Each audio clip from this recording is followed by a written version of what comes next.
Bom, boa tarde, pessoal. Sejam todos bem-vindos a mais esse estudo proporcionado pelo CETREL, Centro Espírita Terceira Revelação, Luz e Verdade. Estamos estudando o livro O Consolador, a Luz da Doutrina Espírita.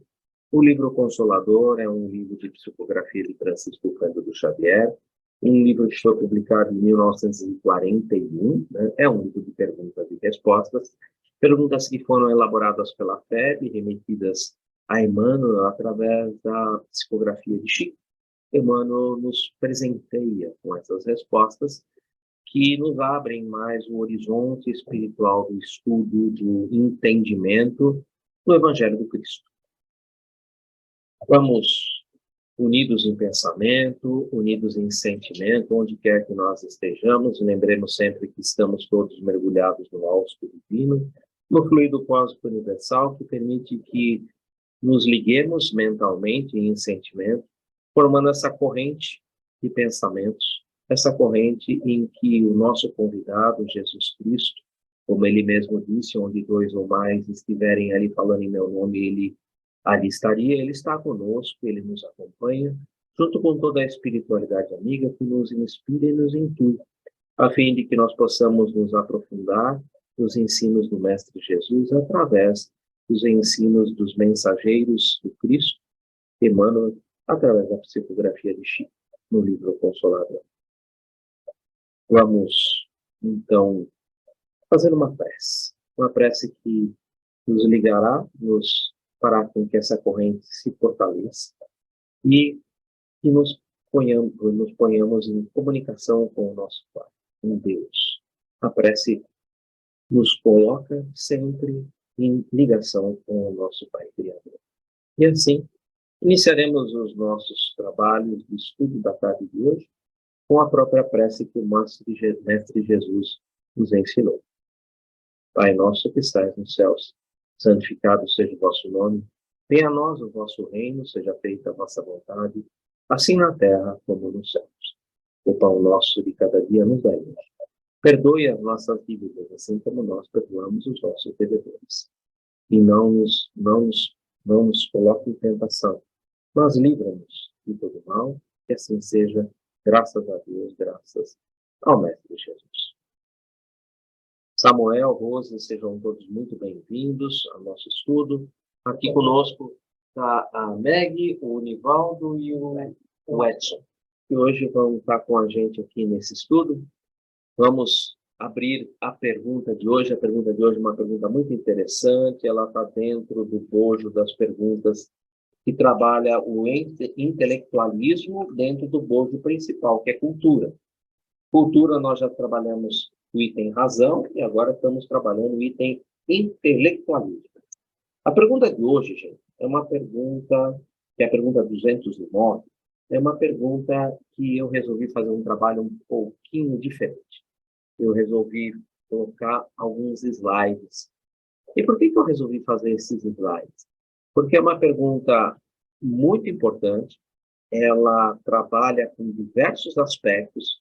Emmanuel trabalha nela em uma parábola de Jesus, que eu inclusive vou comentar, isso no primeiro parágrafo, e no segundo parágrafo ele trabalha com um condensado do meio e principalmente das escolhas, as escolhas que nós fazemos, com quem nós convivemos, né? Do tipo assim, a gente sempre diz que me diz quem tu és, que eu direi com quem tu andas, né?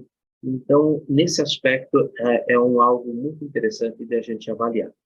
Eu vou compartilhar, então, a tela com vocês e vou fazer o primeiro comentário. E, lógico, depois a gente vai abrir para a gente fazer um comentário geral e pegar os pontos que eu abordei e aprofundar. O objetivo de um estudo como esse, realmente, é aprofundar um pouco mais nas explicações, nas respostas dadas por Emmanuel. A gente nunca pode esquecer que nós estamos falando de um espírito, Emmanuel, um espírito que tem um cabedal de conhecimento bastante vasto. Todos os espíritos que têm um cabedal de conhecimento vasto, as suas respostas, elas são sempre condensadas, elas são sempre sintéticas, elas têm uma síntese. Essa síntese, ela precisa ser analisada. E o que a gente faz aqui é a análise dessa síntese, dessa resposta que Emmanuel nos apresenta. Quem quiser um dia se aprofundar um pouco mais sobre síntese e análise, eu recomendo assistir uma palestra essa palestra foi realizada na Casa do Caminho há pouco tempo, uma palestra do nosso irmão Arthur Valadares. Na verdade, não é uma palestra, é um seminário que a Casa do Caminho foi muito, vamos dizer assim, maravilhosa, né, de compartilhar com a gente na internet essa palestra que foi ali apresentada pelo nosso irmão Arthur Valadares. É uma palestra, inclusive, que o objeto da palestra era o estudo das leis morais. Mas o Arthur, lógico, como o grande Arthur Valadares, ele primeiro faz um estudo do que é síntese e do que é análise, para depois a gente poder entrar com profundidade no estudo das leis morais. Então, fica aqui o meu convite. Quem não conhece essa palestra, procure ela pela internet, que você vai achar com bastante facilidade. Ela vai trazer horizontes, assim, muito vastos no conhecimento. Mas, fechei esse parênteses, vamos voltar para o nosso trabalho de hoje, né? Então, deixa eu compartilhar com vocês aqui que a gente vai estudar, né? A pergunta, né? É a pergunta que está no próprio livro O Consolador, né? Deixa eu só aqui abrir para a gente, né? E a pergunta é: o escritor de determinada obra será julgada pelos efeitos produzidos pelo seu labor intelectual na Terra? O escritor de determinada obra será julgado pelos efeitos produzidos pelo seu labor intelectual na Terra? Resposta de Emmanuel. O livro é igualmente como a semeadura. O escritor correto, sincero e bem intencionado é o lavrador previdente que alcançará a colheita abundante e a elevada retribuição das leis divinas à sua atividade.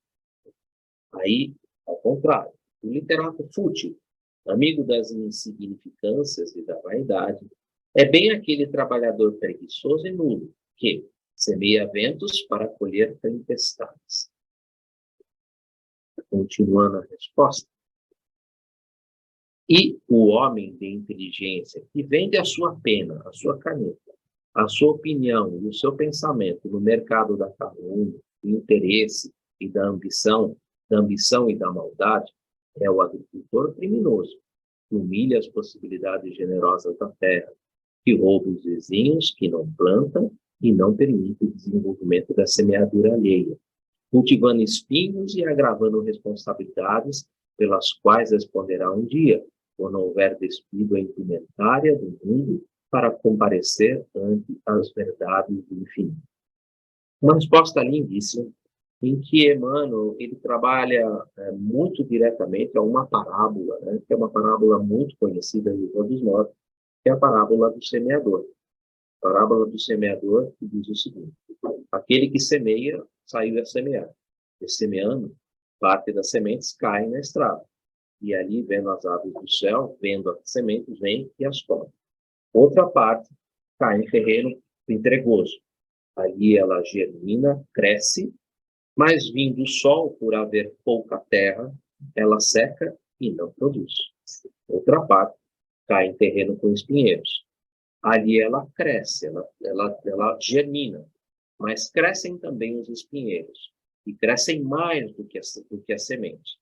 E aí a abafam, e ela também não produz.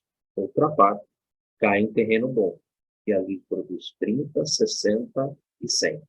Quem tiver ouvidos para ouvir, que ouça. Essa é uma das parábolas, tirando essa parábola e a parábola do joio e do trigo, são as duas únicas parábolas que o Cristo explica para a gente.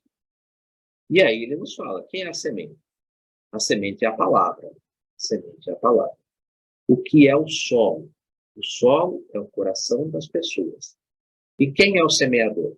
O semeador somos nós, que levamos a palavra das outras pessoas e semeamos essa palavra. Por isso é aquele que semeia. Essa parábola ela é muito conhecida como uma parábola do semeador, mas semeador é profissão, né? E como toda profissional, o profissional vamos dizer assim, ele é assalariado por algo, né? Mas na verdade a parábola no grego, na tradução do grego, ou melhor, no hebraico ou no aramaico que Jesus dizia na época, Ela não está, o semeador saiu a semear. Na tradução correta é aquele que semeia saiu a semear. Porque semeador como profissão, ele seria um assalariado. Mas Jesus não falava para assalariados, não falava para aqueles que ganhavam para levar a palavra. Ele falava para as pessoas. E as pessoas que sentiam aquilo no coração é que levavam. Então, por isso é aquele que semeia. Nós somos aqueles que semeamos, né? Principalmente dentro da doutrina espírita, porque na doutrina espírita nós ali não temos profissionais da palavra, são aqueles que já conhecem um pouco mais e que levam a palavra. Mas por que eu toco tanto nesse assunto? Porque ele aqui, Emmanuel, em todos os momentos, ele nos pede, né? Como lavrador previdente, que lança a colheita abundante. Ou seja, ele está nos lembrando a refletir sobre a parábola. Por quê? Vamos fazer uma reflexão rápida, porque a gente não tem muito tempo, então eu não vou pegar vamos assim, fazer uma análise da palavra, mas vou trazer ela para o bojo do que eu estou querendo dizer. A gente tem a primeira parte em que aquele que semeia joga a semente, né? Pior é isso, né? Ele joga a semente na estrada. Solo de estrada não é solo para semear a semente. Jesus mesmo disse, né? Não lançai as vossas pérolas aos porcos, né? Exatamente porque a semente, ou seja, a palavra, ela precisa ser semeada no lugar correto, né? Estrada não é lugar para jogar semente.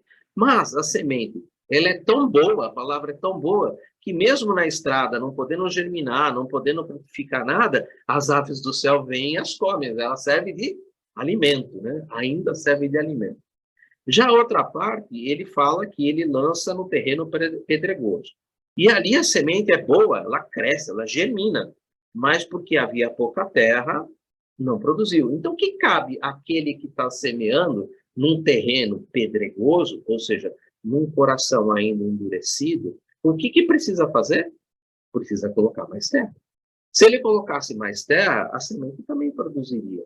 A mesma coisa, aquela pessoa a qual você está levando pela primeira vez e que ela tem um coração um pouco mais endurecido, você precisa trabalhar com mais carinho, você precisa colocar palavras que ela possa entender, com condições, explicações que caibam dentro de um coração ainda um pouco mais endurecido, com mais dificuldades, com muito mais vicissitudes, né? Muitas mais adversidades. A vida pede muito dele. Ele precisa, então, de mais carinho, de mais terra, de mais amor.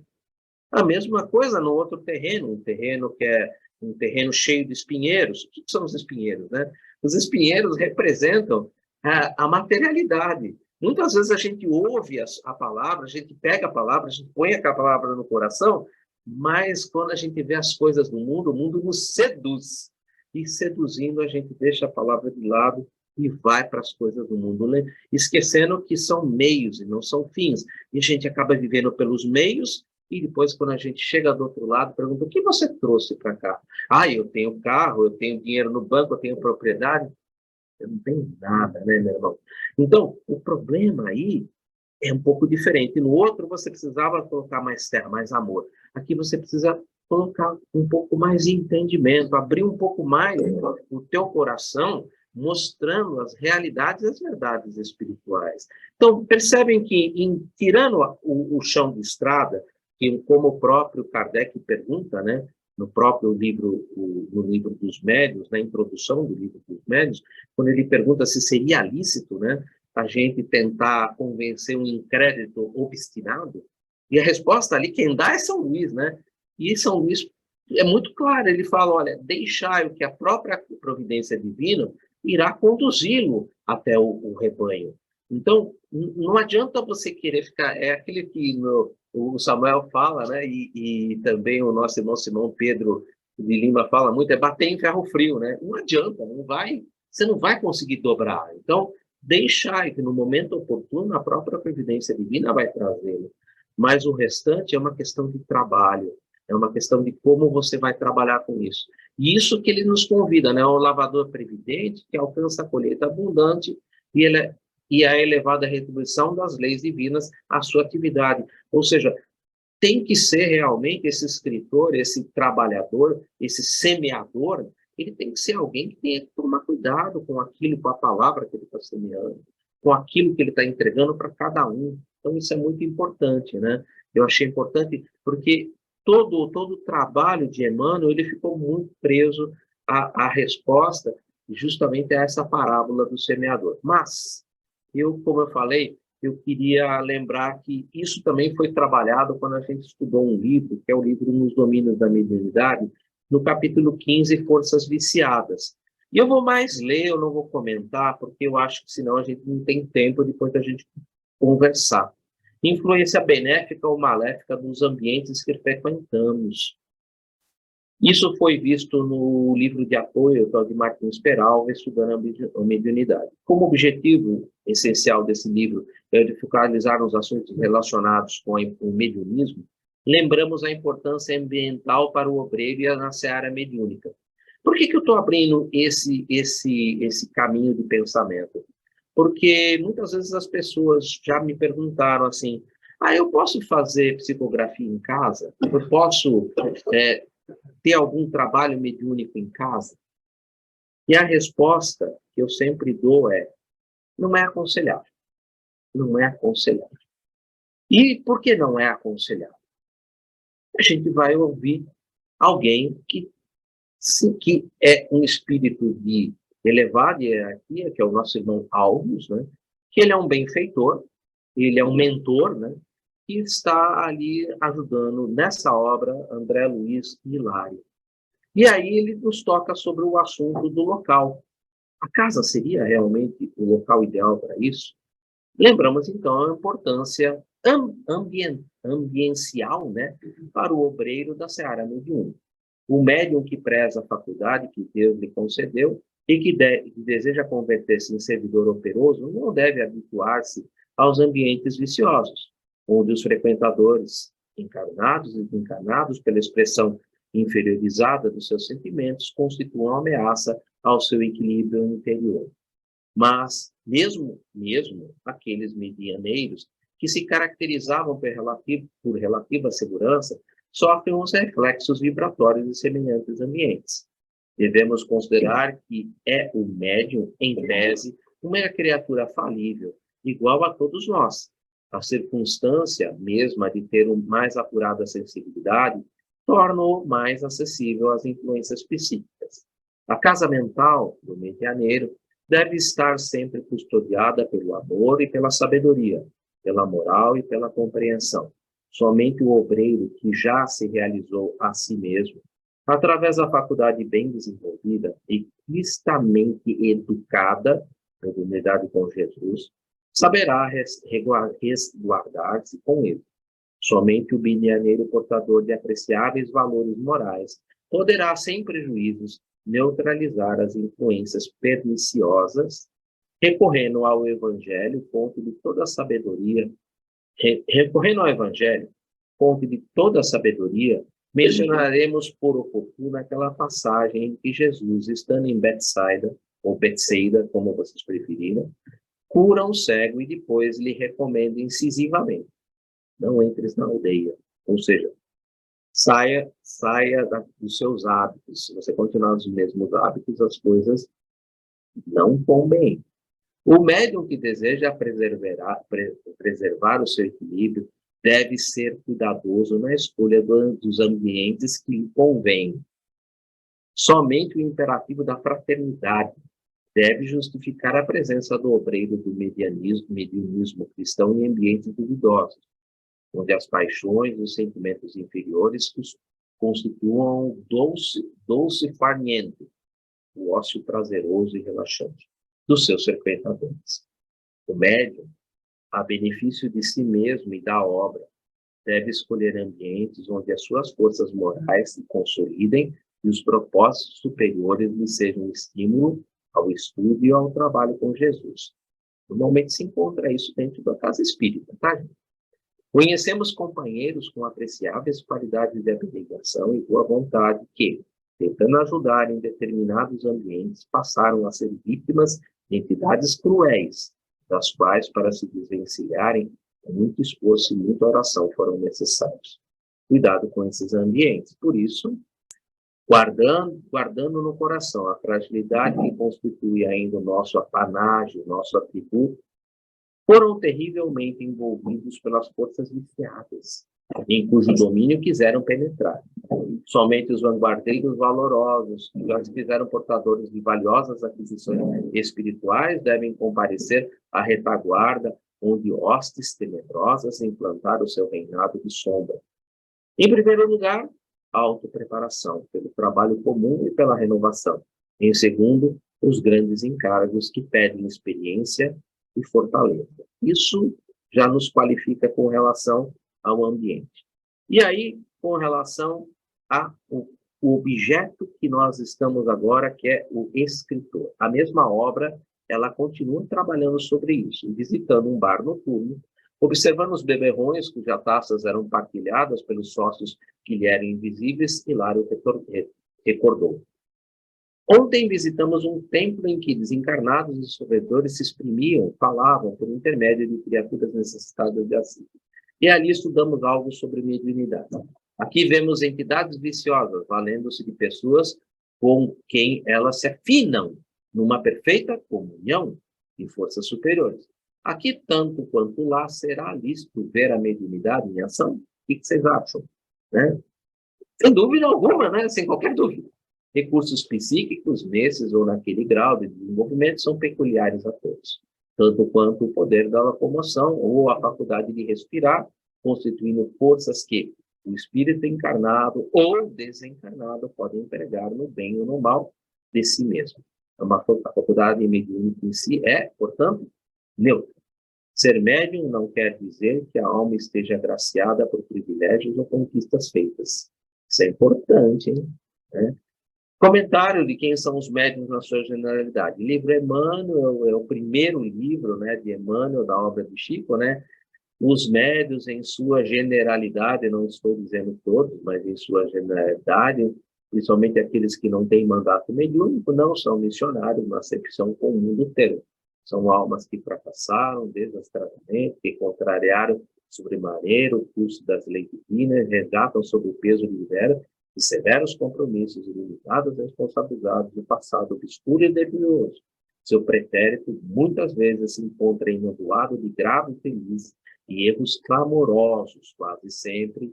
São espíritos que tombaram dos clubes sociais pelos abusos do poder, da autoridade, da fortuna e da inteligência, e que regressam ao orbe terráqueo para se sacrificarem em favor do grande número de almas que desviaram das sendas luminosas da fé e da caridade e da virtude. São almas arrependidas que procuram arrebanhar todas as felicidades que perderam, reorganizando com sacrifícios tudo quanto esfacelaram nos seus instantes de criminosa arbitrariedade e de condenável insânia. Tem algum médium aqui?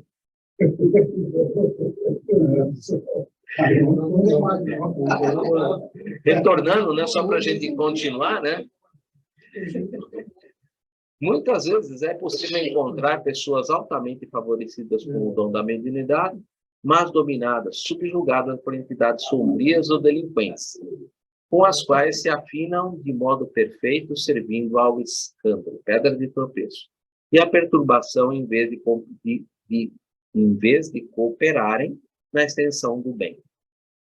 Por isso, não basta a mediunidade para concretizar os serviços que nos competem. Precisamos da doutrina do espiritismo, do cristianismo puro, a fim de controlar a energia medianímica, de maneira a mobilizá-la em favor da sublimação espiritual na fé religiosa, tanto quanto disciplinamos a eletricidade e o benefício do conforto na civilização.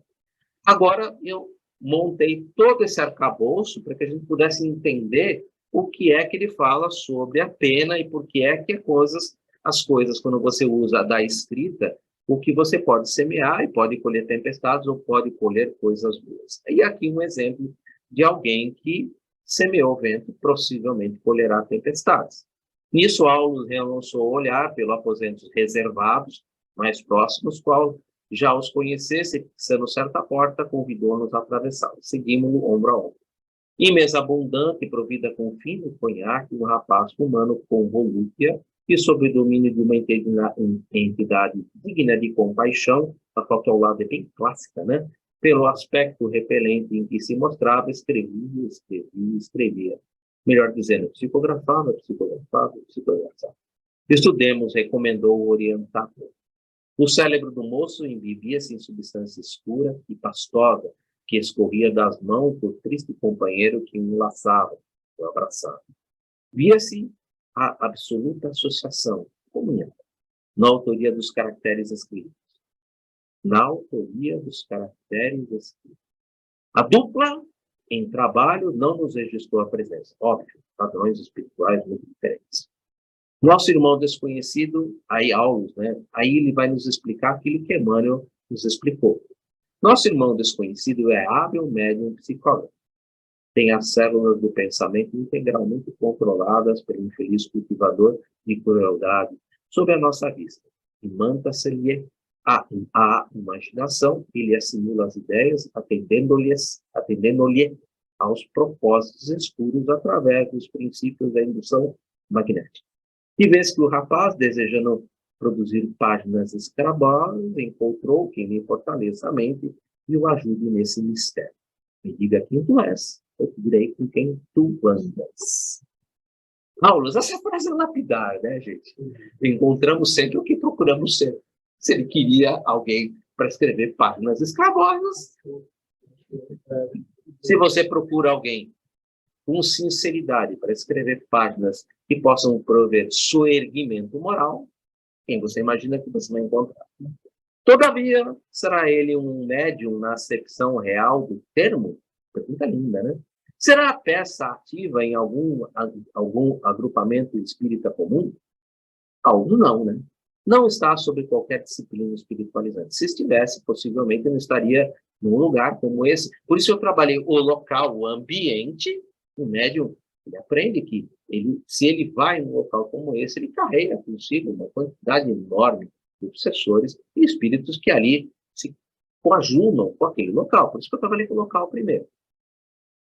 Não está sob qualquer disciplina espiritualizante. É um moço de inteligência vivaz, sem maior experiência de vida, simplesmente tem pouca experiência, né?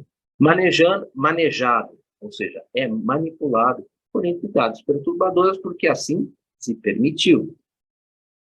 Após inclinar-se alguns momentos sobre os dois, o instrutor elucidou com benevolência. Entre as excitações do álcool e do fumo, que saboreiam juntos, está sendo ali vampirizado, né? Procurou, né? Pretendem provocar uma reportagem perniciosa, um escândalo, uma pedra de tropeço. Jesus fala muito sobre isso, né? Envolvendo uma família em duras aflições. Houve um homicídio e cuja margem aparece a influência de certa jovem aliada às múltiplas causas em que se formou o deplorável acontecimento. O rapaz que observamos, amigo esforçado e trabalhador da imprensa, é de si mesmo dado à malícia e como antena mental, todos nós somos, né? Ligada para os ângulos mais desagradáveis do problema, ao atender um pedido de colaboração do cronista que lhe é companheiro, encontrou no caso de hoje, que se encarrega, o concurso ferrenho e viciado perseguidor da menina em foco. Interessado em aumentar a participação na ocorrência, devido ao escândalo, com o fim de martelhar-lhe a mente, apressiva e arrojá-la, lançá-la aos abusos da mocidade. Mas como, indagou Hilário espantadíssimo, o jornalista de posse do comentário calunioso, Aulus, né, será o veículo de informações tendenciosas ao público. A moça vai se ver em um instante para outro exposta às mais desapiedadas apreciações e de certo se perturbará sobremaneira, e vês que não se acompliciou com o mal na forma em que se lhe define a colaboração do crime. O obsessor, usando calculadamente o rapaz com quem se afina, pretende alcançar o noticiário de sensação, para deprimir a vida moral dela e, com isso, amolecer o seu caráter, trazendo-a, se possível, ao charco vicioso em que ele jaz. Esse livro é um livro de 1955. Então, nós estamos falando de uma notícia de um jornal. Mas vamos trazer isso para a nossa realidade de hoje. Quantas vezes nós não vemos isso num comentário do WhatsApp? Acho uma reflexão boa a gente trazer isso para os nossos dias de hoje, né? Quantas vezes a gente usa, em vez de apenas, não usa o dedinho ali para teclar coisas assim, dessa maneira, servir de pedra de tropeço, né? vire pedra de tropeço. E conseguirá? Insistiu Hilário assombrado. E algo triste o orientador acrescentou. Quem sabe, né? Aulus, naturalmente a jovem teria escolhido o gênero de provas que atravessa, dispondo-se a lutar com valor contra as tentações. Falei agora há pouco isso com o Nivaldo. Nivaldo parece que serviu, né? Gênero de provas, a gente escolhe isso, né? Livro dos Espíritos, né? E se não puder combater com força que precisa, olha aí, Nivaldo, será mais justo dizer, e se ele não quiser? Porque a lei não nos confia problemas e trabalhos superiores à nossa capacidade de solução. Não se coloca fardos pesados sobre ombros frágeis. Assim, pois, como não delibere guerrear a influência destrutiva, demorar-se-á por muito tempo nas perturbações a que se encontra ligada em princípio. E tudo isso por quê? Indiscutivelmente, a jovem e o infeliz que a persegue estão unidos um ao outro desde muito tempo. Terão estado juntos nas regiões inferiores da vida espiritual antes da reencarnação, com que a menina presentemente vem sendo beneficiada, reencontrando-a na experiência física, e cujas vantagens ainda não partilha, o desventurado companheiro tenta incliná-la de novo à desordem, e motiva com o objetivo de explorá-la em atuação vampirizante, obsessão indireta.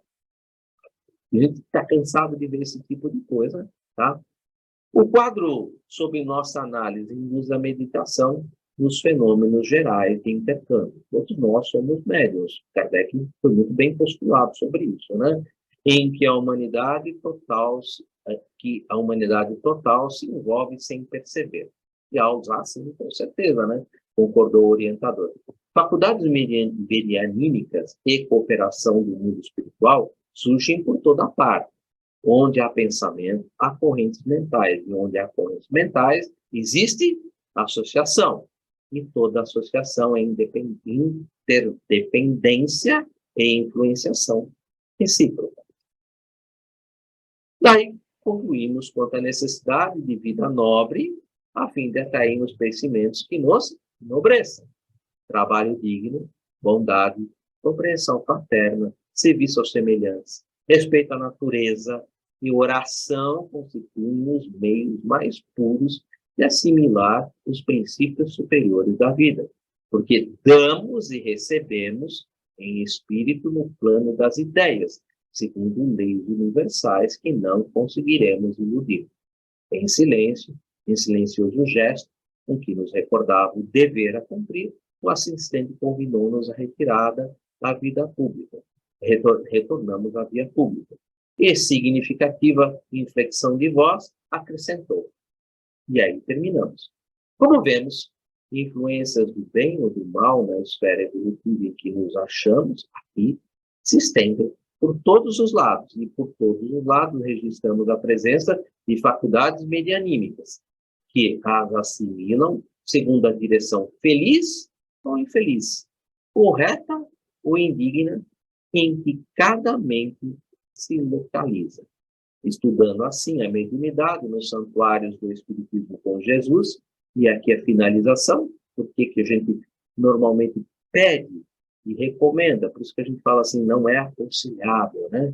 Estudando assim a mediunidade nos santuários do Espiritismo com Jesus, observamos uma força realmente peculiar a todos os seres, de utilidade geral, ser sob uma orientação capaz de discipliná-la e conduzi-la para o máximo aproveitamento no bem.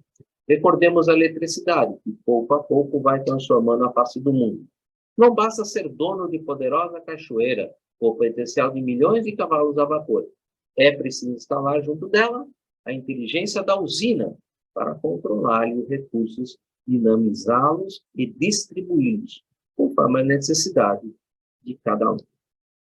Sem isso, a queda d'água será sempre um quadro vivo de beleza fenomênica, um irremediável desperdício. Depois a gente vê isso, né? E o comentário final do Evangelho segundo o Espiritismo, né? Não ponhais a candeia debaixo do alqueire, no item 12. O bom médium pois não é aquele que comunica facilmente, mas aquele que é simpático aos bons espíritos, e é assistido somente por eles. Capítulo 27. Dai de graça o que de graça recebesse. Item 10. A mediunidade é uma faculdade sagrada que deve ser praticada santamente e religiosamente. E se há uma espécie de mediunidade que requer essa condição de maneira ainda mais absoluta, é a mediunidade curadora. Isso é o que eu gostaria de comentar com relação a essa pergunta. E agora, gente, eu quero ouvir a palavra de vocês. O que vocês podem trazer a respeito dessa pergunta com relação a essa resposta. Primeiro, esse assunto foi o assunto da nossa aula de hoje, exatamente esse assunto passativo do médium curador, né? E agora, do outro lado, estudando no Evangelho, né? O Consolador, a questão 904 do Livro dos Espíritos. A culpa em soldar as chagas da sociedade e as revelar? Isso depende do sentimento. Se o escritor não tem em vista senão produzir escândalo, é um prazer pessoal que ele procura apresentando quadros, que são mais do mal, não do bem. De que forma, nesse caso, julgar a pureza e a intenção do escritor? Se ele escreveu boas coisas, aproveita. Se fez mal, é uma questão de consciência, apoiar o preceito pelo seu próprio tempo. Certos autores publicam obras muito bonitas. Eu não usaria 904, 904A, e 905. Mas, das quais eles mesmos não se aproveitaram. 905. A moral sem ação é semente sem trabalho. E se pega a semente e não fazer frutificar para frutificar. E você deu de exemplo o WhatsApp. E essa semana eu assisti um filme que chama Um Filho, uma espécie de Hugh Jackman, né? E essa semana deu que ele morreu. O Wolverine morreu. Fiquei muito chocada, a gente acabava de assistir o filme do cara. Sabe? Era feito. O cara está vivo. Ele não morreu. Eu achei feio assim, o cara morreu. Ele foi lá, ele foi dar satisfação. Entendeu? Foi vítima de boatos. E assim como existiu isso, diante de tudo que apresentou, tem um cara que chama Ignaz Semmelweis, não sei pronunciar esse nome. Ele publicou vários artigos sobre pessoas que morriam porque não se lavavam as mãos. Ele morreu frustrado porque ele não foi acreditado. Hoje é reconhecido isso. Eu peguei 5 casos no hospital só dele. O Gregor Mendel, não tem muita coisa, mas eu também não tenho mais gente para falar.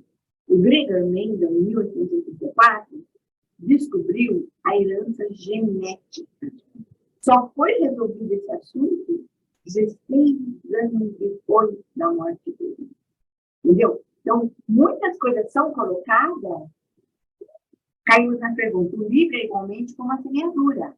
O escritor correto, sincero e mencionado é lavrador previdente, mas às vezes nem consegue o resultado que ele queria. Às vezes ele foi, ele falou, e, né? Então, existe nessa questão, realmente, como você disse, o lado A é né? Eu não tinha pensado como na parábola do semeador. Amei isso que você colocou. Esses exemplos, né, e essas teorias, e esse caso que aconteceu comigo essa semana, porque é justamente o caso que você falou.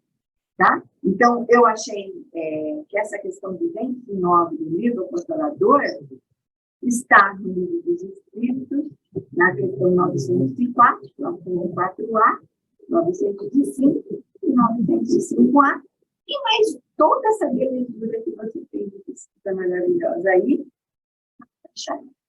era o que eu tinha para colocar na situação Na verdade, eu nem devia colocar mais nada, porque o que você fez foi fantástico.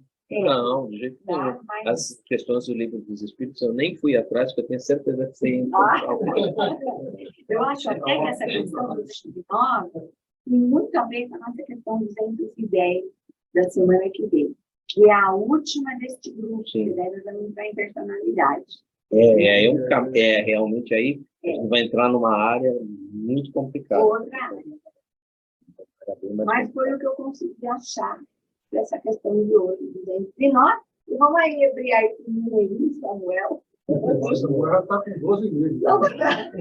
Consultando com moto. Mas o Edu deu uma aula completa. Né? E aí, Não, o Edu com a parábola do Ariel, ele derrubou nós todo mundo, ele passou rasteiro. Eu acho que Até, ele vai nem abrir minha boca hoje. até se a Rosana tivesse aqui hoje, ela falava assim, não, você me tomou a fala direitinho. Mas, assim, eu gostei muito do entendimento, da compreensão, mas, assim, a pergunta está ligada muito que nós somos os artistas de nossa... Nós vamos colher o que nós plantamos, né? É isso mesmo.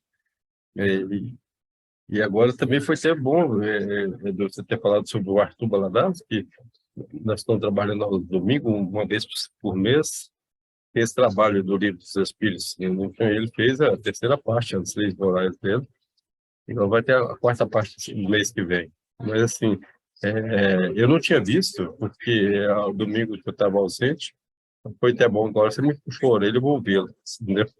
Eu até pensei que eu ia convidá-lo para de noite aí, no nosso NEP.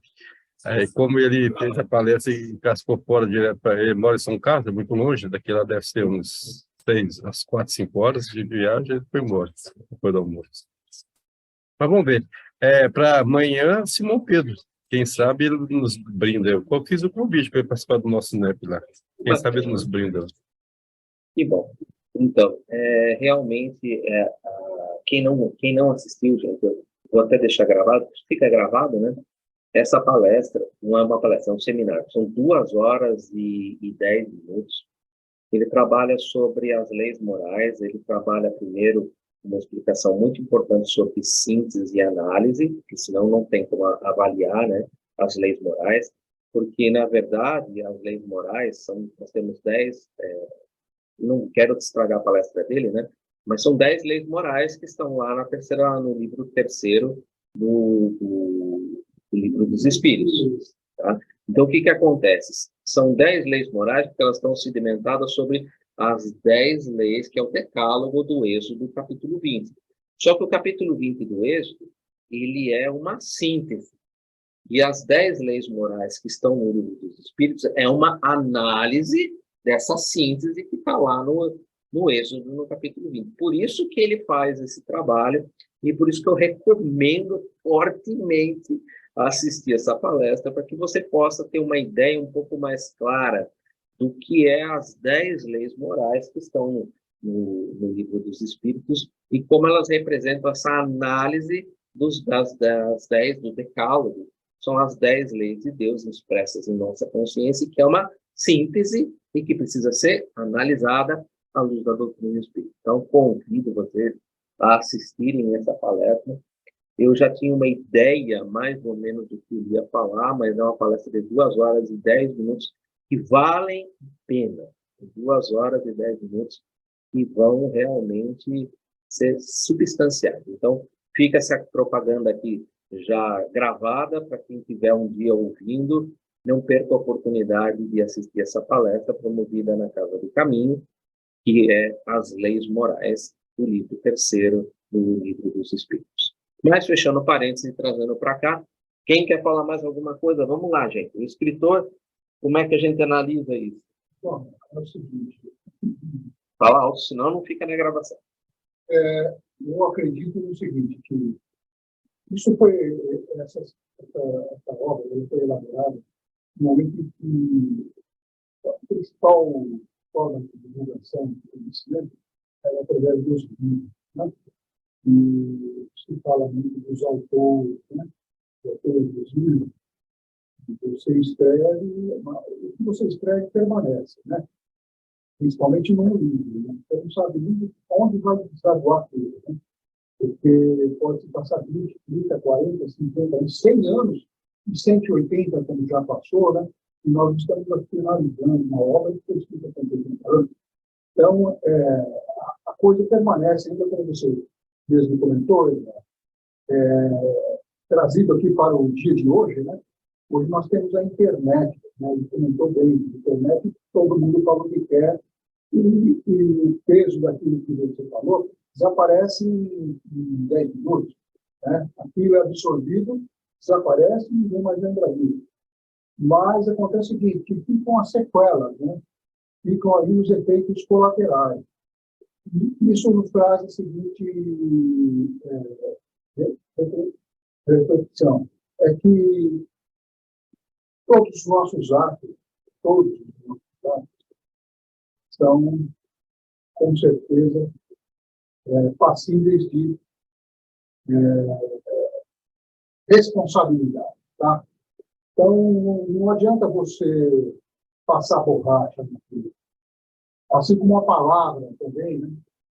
A palavra também você não consegue apagar mais, né? Ela saiu, não saiu. Está saída. Foi ouvida, já provocou os efeitos, e isso vai desaguar num problema lá na frente. E se for algo negativo. Foi algo positivo, com certeza também vai girar e vai produzir bons frutos, nós sabemos, né? Então, a reflexão principal aí é o seguinte, é que sejamos autores ou não de alguma obra, de alguma coisa, nós somos responsáveis pelo que fazemos e pelo que dizemos, tá? Então, tudo que nós fizermos vai repercutir de alguma forma. E não devemos nos esquecer. Não devemos nos esquecer. E isso vai nos trazer problemas mais à frente. E nós, se foi dito de uma forma negativa. Então, a obra escrita, né? Principalmente a obra escrita, e também as outras obras, né? O cinema, todas as obras que são baseadas em escrita, elas têm um efeito muito duradouro, tá? E a gente tem que cuidar disso. É cultura sendo divulgada? É a cultura sendo divulgada. Tem um lado positivo, tem um lado negativo. Tudo tem isso. E nós precisamos pesar bem tudo isso, muito bem. Como foi dito aí, né, pelo Emmanuel, pelo Aulus, principalmente, temos que prestar atenção nas coisas. E não esquecer que tudo que nós falamos, tudo que nós fazemos, tem um peso. Tem um peso. Pode não ser agora, mas terá esse peso e permanece. E nós somos os responsáveis. Do ponto de vista da responsabilidade, é como foi dito aí da mediunidade, né? O médium, ele não está aqui porque ele está em férias, está numa boa, está recebendo um bônus, não é nada disso, né? Ele está aqui como médium porque algumas besteiras ele fez atrás, né?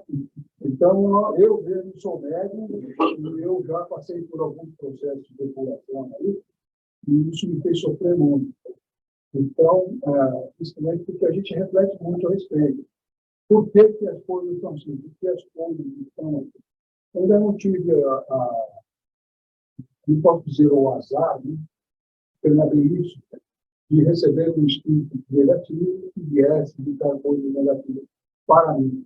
Mesmo porque a primeira coisa que eu aprendi como médium, né, com a mediunidade, foi que o médium controla a comunicação. Se a comunicação não for uma comunicação apropriada, ela deve ser encerrada.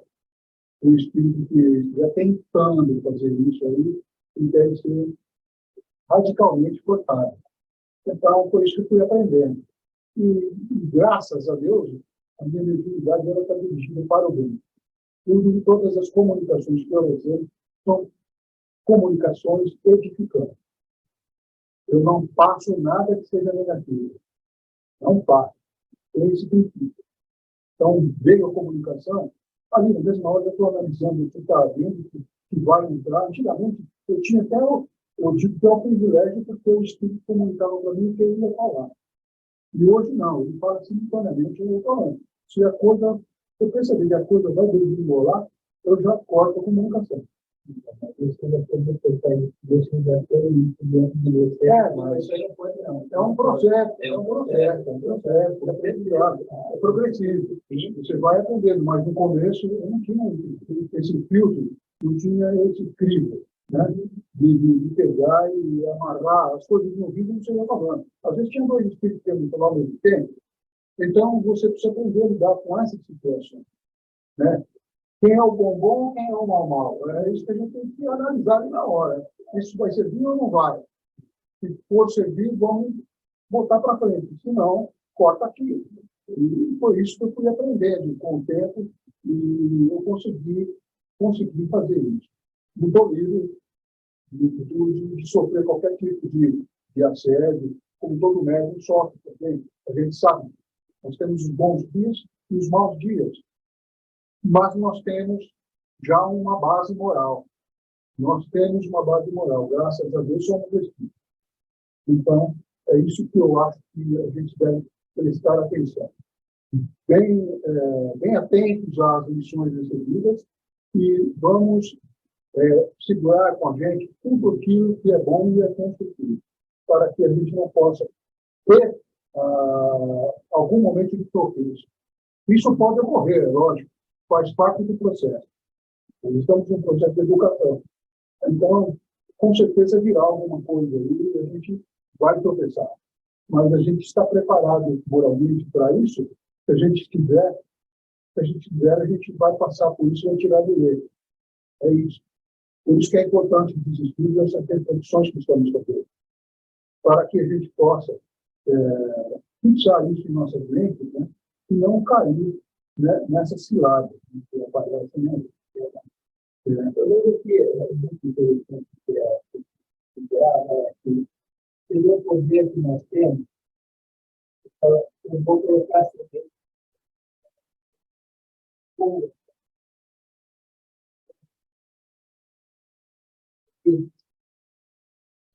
e eu vou passar para o que eu vou colocar, isso vai refletir.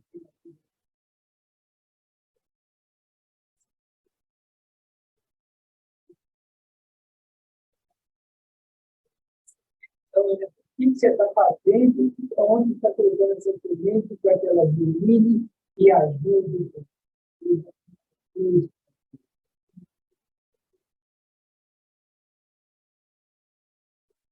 O labrador, presidente, como diz.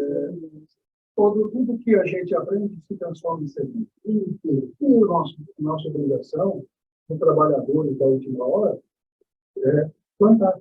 Onde é que você vai pôr essa semente? Na terra boa, sabemos já, temos um sementes. Não só. No bom lugar, para que haja uma multiplicação. Né? Haja uma multiplicação e outros possam se beneficiar disso. O que eu vou deixar para o outro? O que eu estou fazendo aqui? A semeadura é livre, mas a colheita é obrigatória.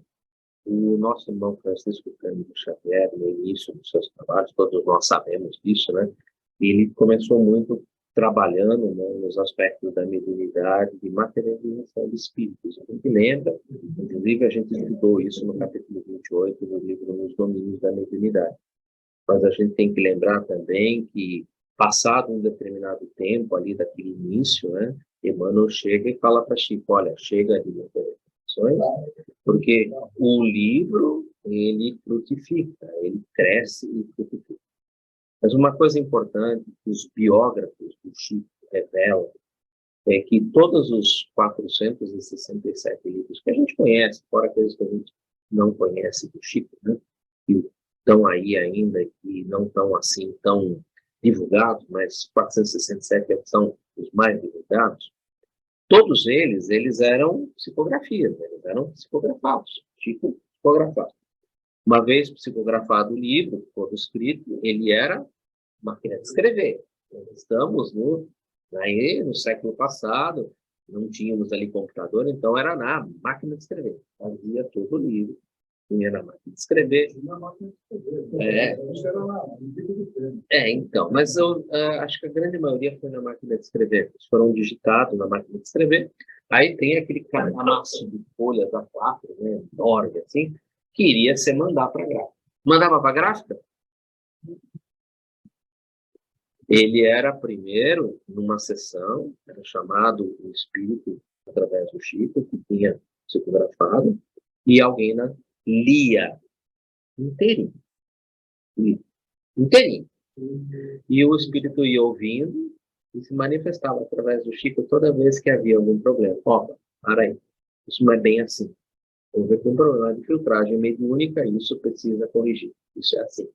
E fazia a revisão inteirinha. Aí que o livro estava revisado, trocava-se as páginas que precisava, digitava, porque não era computador, né, que apagava, digitava de novo, tal, fazia as páginas, e aí o livro ia para cá. Então, as obras do Chico era de um escritor que realmente ali prezava pela semeadura, pela semente que ele estava plantando, e uma semeadura para gerar frutos. Frutos que nós estamos colhendo. Esse livro nosso aqui, gente, é de 1941. Nós estamos estudando ele em 2023. E se aprofundando agora nesse livro. Quanto tempo esse livro estava ali na prateleira, a gente olhou e muitos apenas leram, mas nunca foram ali. E vamos estudar, vamos se aprofundar um pouco sobre isso. E a grande maioria das obras, né, as próprias obras de André Luiz, vou falar por mim, né? Muitas das obras eu tenho condições de ler e, vamos dizer assim, porque são todos, como vocês viram, eu mostrei um trecho de uma obra de André Luiz, elas são sintéticas. Nós estamos falando de um áudio, então é um espírito que sintetiza, né? Ele dá uma resposta sintética, você precisa analisar e abrir isso, né? Consigo abrir algumas, mas eu digo para vocês, ainda não me sinto capacitado para trabalhar, por exemplo, com o livro lá, o Mecanismos da Mediunidade. O Mecanismos da Mediunidade é tão sintético, é tão estruturado, que eu precisaria ter um cabedal de conhecimento muito mais elevado na área da física, na área da biologia, na área de engenharia, que ainda eu não tenho todo esse potencial para poder fazer uma análise de um livro desse tipo. Compreender, eu até compreendo. Agora, analisar e abrir aquilo, ainda não dá. Ainda falta um pouco. Então, você vê, nós estamos aí há tantos anos da publicação e poucos são aqueles que realmente pegam esse livro e falam, não, daqui que eu vou... Isso aqui eu vou tirar de letra, eu vou analisar isso aqui e vou trazer. Eu já vi pessoas que fizeram isso e que conseguiram fazer isso. Inclusive, tem uma palestrante na internet que faz isso, que é a Nobre, lá, como é que era o nome dela? Marlene Nobre. A Marlene estudou esse livro. Ela estudou esse livro. E você assiste o estudo dela, ela fez o estudo do livro junto com um físico nuclear da época dela, né?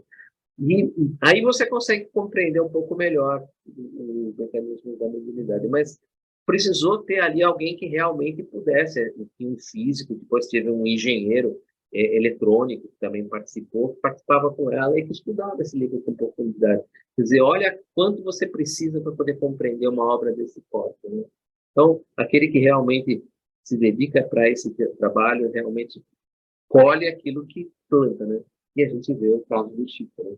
É lembrado até hoje, né? Nosso irmão Francisco Cândido Xavier. É isso, gente.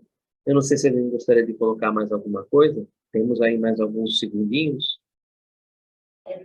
Datilografar e não digitar. Máquina a gente datilografava. Datilografar, é verdade. Digitalização é nossa agora, do nosso tempo. Lá. É verdade, datilografar. Eu fiz curso de datilografação. Eu tinha que ir com 5 dedos ali.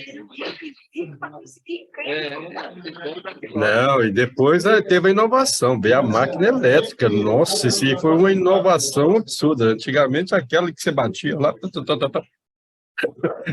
Complicado. Elétrica, depois que voltava e corrigia, né? Nossa, foi uma inovação, verdade. Mas é muito bom, né? Isso é bom a gente ter esse momento de descontração, porque isso ajuda, né? É muito importante para todos nós.